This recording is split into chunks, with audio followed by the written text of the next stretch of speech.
Ayan na guys, ang bulkan, oh. Nagtatago. Hoy, bulkan! Magpakita ka.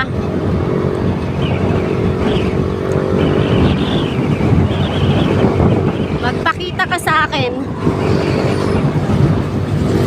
Ay, ang ganda-ganda talaga ng bulkan na to.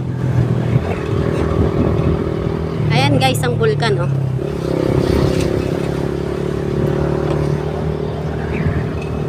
Kaya kami pumunta dito kasi yan ang gusto namin makita. Bukas pupunta kami doon sa mas malapit sa kanya. Saan ba yun, di? Mayon Skyline.